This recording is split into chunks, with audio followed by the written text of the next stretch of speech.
Saber, entender, compreender, conhecer, descobrir, ouvir. Bandeirantes acontece.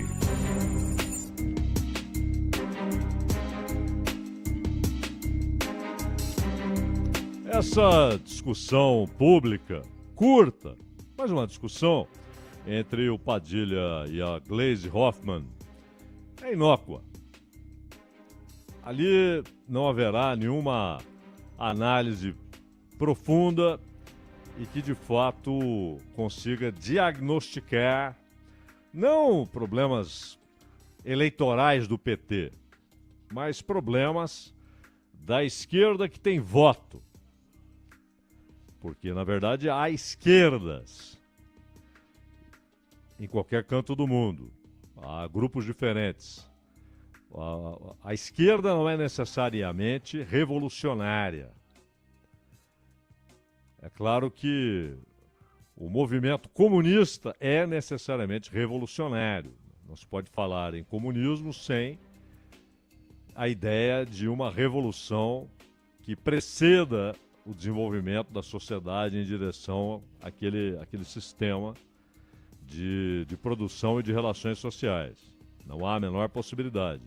É preciso uma revolução, mas há muitos esquerdistas que não são comunistas, são reformistas, nacional-desenvolvimentistas e social-democratas, de fato, né? Não esses que fazem de conta que são social-democratas.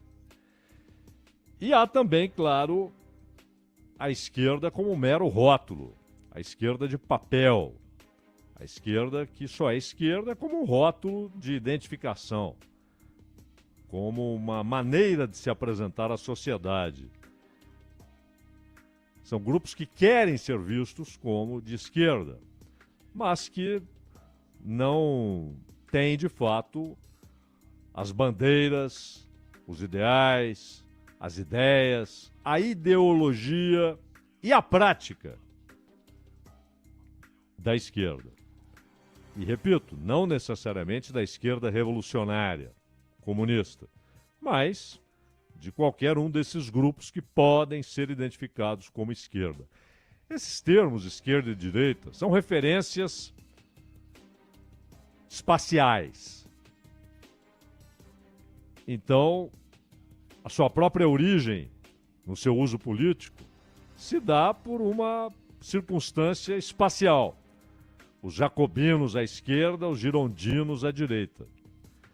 Depois, principalmente depois do período napoleônico, é que vem uma identificação mais clara da esquerda, não mais com os jacobinos, mas com uma linha de ideias e com objetivos.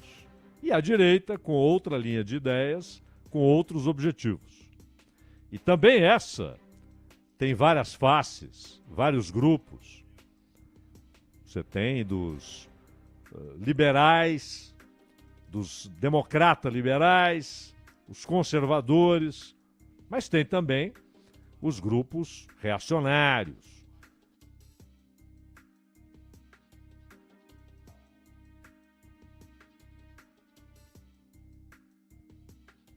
E, de toda maneira, essa discussão ocorreu uma tentativa de fazer ali um xiste, fazer uma graça, né? de dar um ar descontraído à sua análise. O Padilha diz que o partido não saiu da área de rebaixamento. E a Gleisi não discordou do problema, que o problema existe, mas achou que a brincadeira configurava, caracterizava um desrespeito ao partido e à sua direção, ela que preside o PT. Bom, você tem no Brasil também uma parte da esquerda que é revolucionária, ou se pretende, não basta se declarar, né? Mas a reação às circunstâncias históricas é que determinam se é de fato revolucionário ou não. Mas há grupos teoricamente revolucionários, com teoria revolucionária. Mas esses grupos estão longe do poder, não têm voto. E há aqueles que se organizaram em partido e tentam crescer pacientemente, apresentar suas ideias. A internet é importante para isso. E há aqueles que são a favor de uma revolução, porém limitam sua atuação a discussões teóricas, conceituais, principalmente na internet e também com o uso da literatura. Agora, os partidos que têm voto e que se intitulam de esquerda, o PT, o PCdoB e o PSOL, aqueles que têm representação parlamentar, inclusive no caso do PCdoB, que com o PV formam uma federação com o PT, todos eles foram muito mal. Porque, de fato, o PT pode dizer, bom, eu tenho agora mais prefeituras do que eu tinha em 2020. Sim, mas esse conjunto da esquerda não tem. E mais, o PT ganhou uma capital, ele estava sem nenhuma, ganhou Fortaleza, com alguém que veio do PDT, e ali são circunstâncias muito peculiares, né? Desse racha e a força que esse grupo pedetista, e que envolvia até outros que nem eram do PDT, como o tucano Tasso Gereissati, muito próximo do Ciro, etc. E esse grupo entrou em cisão. Mas eles ganharam uma capital importantíssima, que é Fortaleza. Mas o PSOL, por sua vez, perdeu a única capital que tinha, Belém, e de 5 prefeituras caiu para 0. E nas outras capitais, em muitos casos, houve um embate entre representantes daquilo que se rotula como direita. Inclusive os que se apresentavam como bolsonaristas e aqueles que não se apresentavam, mas que são muito próximos do bolsonarismo. E aí, quando se diz do bolsonarismo, não é que são fiéis seguidores do Bolsonaro, mas estão naquele campo, ou seja, amanhã ou depois estarão apoiando o Tarcísio, o Caiado, o Ratinho para presidente da República. Não estarão com o Lula. E há, aí sim, com um número gigantesco de prefeituras, os partidos que formam o Centrão, ainda que não admitam, incluindo o PSD. Agora, e o MDB? Esse papo de o MDB é centro, o PSD é centro e o Republicanos está mais à direita. Não, é o mesmo saco de gatos. Acontece. Essa divisão é muito mais pelo que representa ter um partido, ter verba partidária, ter poder por causa da existência do partido. Isso não tem nada a ver com ideologia. Nada. E aí vem um argumento tosco, certamente envergonhado, na seguinte linha. Não, se você contar os prefeitos eleitos que pertencem a partidos que estão no governo federal, que têm ministérios, o governo ganhou a eleição. Ora, tenha paciência, esse cálculo inclui o Ricardo Nunes, o Fuad Noman, o Eduardo Paes. Porque o partido do Ricardo Nunes, o partido do Fuad Noman, eles estão no governo federal. E aí você vai dizer que eles devem ser contabilizados como sendo uma vitória do governo? A pior maneira de fazer política é negar a realidade. Negar a realidade é um passo fundamental para o fracasso. Você só faz política bem feita, só alcança objetivos se você encara a realidade. Dá à realidade o nome que ela tem. Derrota eleitoral é derrota eleitoral. Querer transformar isso em vitória, usando o mais barato sofisma de que os partidos que estão no governo... Tá bom, então vocês contam aí, Ricardo Nunes, vitória do governo. Tenha paciência. Fuad Noman, vitória do governo. O Pimentel, em Curitiba, PSD, opa, vitória do governo. Isso é ridículo. Isso é ridículo. Mas, no caso de São Paulo, o Boulos teve, no final das contas, uma votação muito parecida, no geral, com a que ele teve 4 anos atrás. E muito parecida com a do Haddad no primeiro turno, em 12, com a da Marta. A Erundina não. A Erundina não tinha segundo turno, né? Então ela ganhou com 35%. Pronto, acabou. Era só um turno. Chegou na frente, é campeão. Com o segundo turno, os cálculos são diferentes. Você tem de saber o que você é capaz de levar para o segundo turno. Que apoios. Este ano, então os 40% do Boulos, a Marta já teve, numa das eleições que ela disputou, 40%, o Haddad já teve 40%, a Marta teve numa 45%, na outra 40%. E no primeiro turno, ficaram todos ali muito naquela casa em que ficou o Boulos, 29 e tal. Agora, o Boulos de 2024 é um Boulos muito mais conhecido, tinha o apoio do presidente da República, muito mais dinheiro para usar na campanha, não dá nem para comparar o que ele tinha de dinheiro em 20 e o que ele teve este ano. Não dá nem para comparar. Muito dinheiro.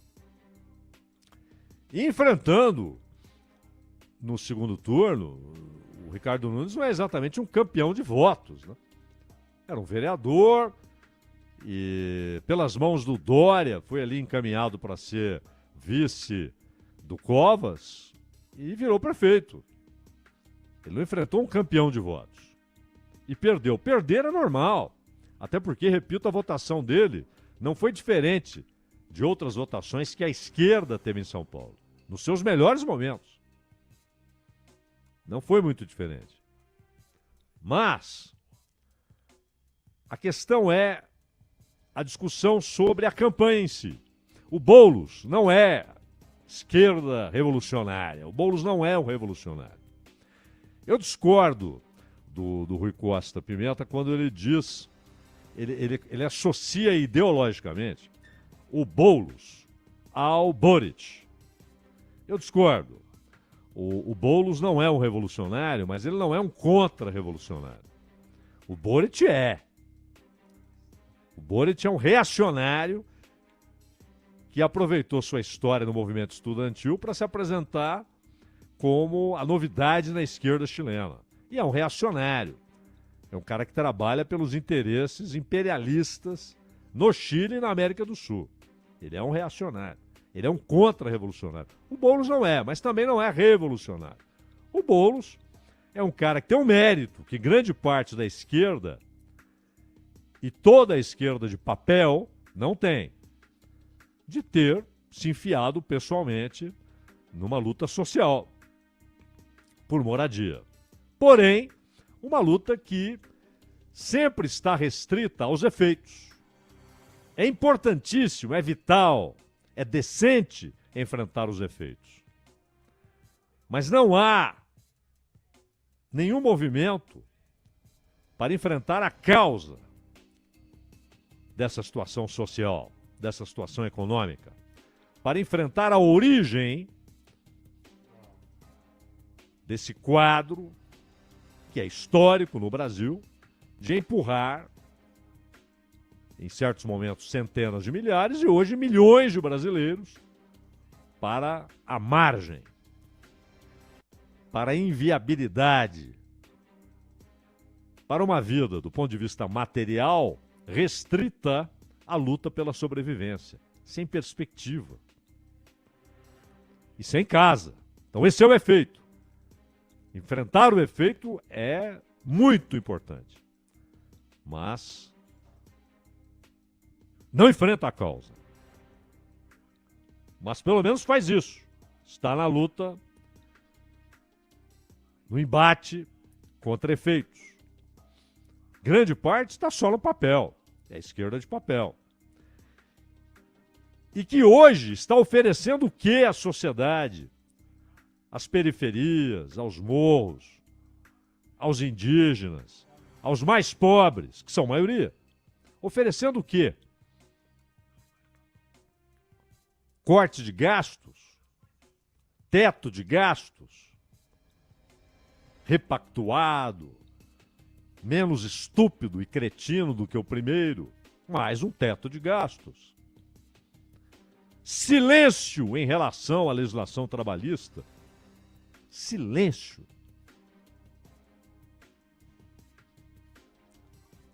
O que mais? Ataques ao benefício da prestação continuada. E, claro, programas sociais, que são a menina dos olhos. Mas são restritos, limitados à lida com os efeitos dos efeitos. Longe, longe da causa. Basicamente, é a manutenção do que se estabeleceu desde o Plano Real. E que ganhou caras distintas aqui e ali. Basicamente, o que nós ouvimos e lemos e vimos foi Boulos, e pouco depois o próprio Lula. Mas foi Boulos mergulhado no verbo empreender, levando em conta bandeiras de Pablo Marçal, tentando ganhar o eleitorado do Marçal, participando daquela entrevista que o anfitrião chamou de sabatina, e dizendo para os eleitores do Marçal: não, vocês querem mudança, agora eu sou o representante da mudança, eu represento a mudança. Sem esquecer a diferença elementar, ou ela não existe. E aí muitos dizem, por exemplo, o Vladimir Safatli, que é um cara muito inteligente, muito honesto nas suas análises, e ele inclusive é suplente lá pelo PSOL, ele fala que foi a única loucura, grande loucura que ele cometeu na vida, indicando que não pretende repeti-la, né? Ser candidato e tal. Mas ele, e eu discordo de algumas posições teóricas dele, ou até de muitas, mas ele disse assim: o problema do Guilherme Boulos, o erro do Guilherme Boulos, foi não ser Guilherme Boulos. Talvez, ele de fato, ele se impôs uma moderação nos modos e no conteúdo. Mas aí, se acharmos que só esse é o problema, ou que esse é o centro do problema, isso prediz o quê? É preciso radicalizar. Ele tem de radicalizar, o Lula tem de radicalizar. Me desculpem, mas radicalizar o quê? O que é radicalizar para essa parte da esquerda? O que é? Quais as ideias, os conteúdos que eles apresentam historicamente que devem ser radicalizados? E aí quando você tem, por exemplo, no PSOL, duas pessoas com discurso à parte, aí sim, um discurso que se encaixa no papel histórico da esquerda, e eu não estou dizendo revolucionária, mas papel histórico da esquerda, como o Braga, o Glauber Braga, e como a Sâmia Bonfim, eles estão aí atirados aos leões. Pô, quer voto? Quer apoio lá pro seu candidato à presidência da Câmara? Pare de perseguir o Braga. Nem isso. Nem atitude moral. não é nem ideológica. Mas radicalizar o quê? O corte de gastos, o teto de gastos, o ataque ao benefício de prestação continuada, o ataque anunciado à Previdência, o ataque aos aposentados, a briga do governo no Supremo para não ter possibilidade de revisão de vida toda, que atingiria meia dúzia. E não tem nada de 400 bilhões de impacto, seria um impacto de 1 bilhão, 3 bilhões, nada perto das emendas parlamentares, nada perto do fundo partidário, estou nem falando de fundo eleitoral, que é uma exigência da circunstância legal, mas fundo partidário. Nada perto de subsídios que são dados a corporações gigantescas. Nada perto de isenções para os bilionários, para os bancos. Nada perto. Mas é preciso atacar o quê? O que o Haddad listou lá na entrevista à Folha? Salário mínimo, impactos, né? Ele não disse que será atacado, a política não será atacada, a política de aumento real. Mas salário mínimo, aposentadoria, previdência, benefício de prestação continuada. É isso que vão radicalizar? Porque esse tem sido o conteúdo. E esse conteúdo, a direita tem. Sem constrangimentos. Vale em empreender com sorriso. Só que ela é acompanhada de uma ideia simples. Nós respeitamos os valores que vocês têm. E a esquerda de papel, que é antirrevolucionária, que é contra-revolucionária, e a esquerda, que não é contra-revolucionária, mas que é meramente reformista e hoje está se tornando menos do que reformista, é a esquerda da mão de tinta na parede externa. Nem a reforma mais. Mas não é a esquerda reacionária, não é. Mas a esquerda, aquela que vem da influência dos Estados Unidos, da escola de Frankfurt, que migrou da Alemanha para os Estados Unidos pelos textos do Marcuse, e que ganhou, com o apoio do Estado e da inteligência americana, ganhou as universidades, sequestrou o chamado movimento de contracultura, arrancou dele qualquer ideia revolucionária, fez isso na Europa também, na França, a França de maio de 68, foi engolida pelas ideias de Marcuse, pela escola de Frankfurt, isso se alastrou pelo Ocidente e virou hegemônico quase, inclusive no Brasil. Produziu os Boris da vida. E aí, a ideia dos caras, acham que revolução é atacar tradições, cultura, até a fé. Daí surgem essas bobagens, né? Arrogantes. Aquele lá é um pobre de direita. Pois bem, quero lembrar apenas 2 momentos aqui. De quem não era de papel. Certa vez, comunistas afegãos visitaram Stalin em Moscou. E apresentaram a seguinte ideia: nos ajude a liquidar o Islã no Afeganistão. E o Stalin já tinha experiência pessoal, já sabia que ele havia cometido o gravíssimo erro, criminoso, de atacar templos ortodoxos na Rússia. E sabia que o grande, o grave, o definitivo, o decisivo erro dos republicanos na Espanha foi atacar o catolicismo, seus locais de reunião. Isso foi decisivo para que a população se voltasse contra os republicanos e abrisse margem, quando estoura a Guerra Civil, para a vitória do Franco. O Stalin havia aprendido tudo isso, sabia que ele havia cometido um erro criminoso. Foi só um erro, foi um crime. Ele sabia disso. E quando disseram para ele, nos ajude a acabar com o Islã no Afeganistão. Ele falou, vocês são loucos? Que idiotice é essa que vocês estão propondo? Vocês querem que o povo, aqueles que vocês dizem defender, se tornem seu inimigo? Que o povo se torne seu inimigo? Que o povo se torne seu pior inimigo?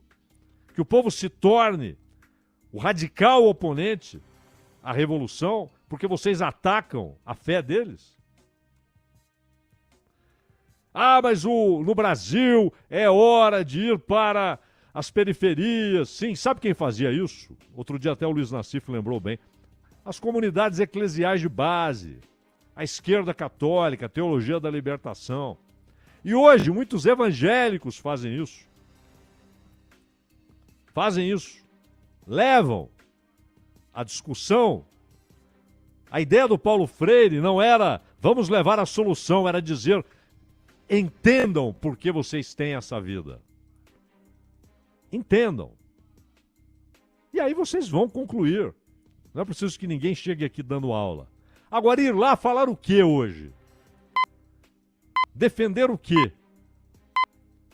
Aí vem essa bobagem, o pobre de direita. Aí eu vou lembrar para vocês, para finalizarmos, uma passagem de um rico de esquerda. Mas esse não era de papel. Engels era rico e era um revolucionário, comunista. E aí, um operário da Europa continental escreve para o Engels e pergunta o que pensam os operários ingleses. O Engels, na época, morava na Inglaterra. E ele respondeu, os operários ingleses pensam a mesma coisa que os operários de todo o mundo. Ou seja, eles pensam o que a classe dominante pensa. Isso é ideologia. Esse é o papel ideológico usado na relação de dominação. Então, mudar isso não é atacando a cultura, a tradição, até a fé. Isso é uma idiotice. Não é, vamos reformar as relações interpessoais, as relações sociais. Isso é nada para o sistema que produz todos esses problemas. Isso que disse o Engels é ideologia.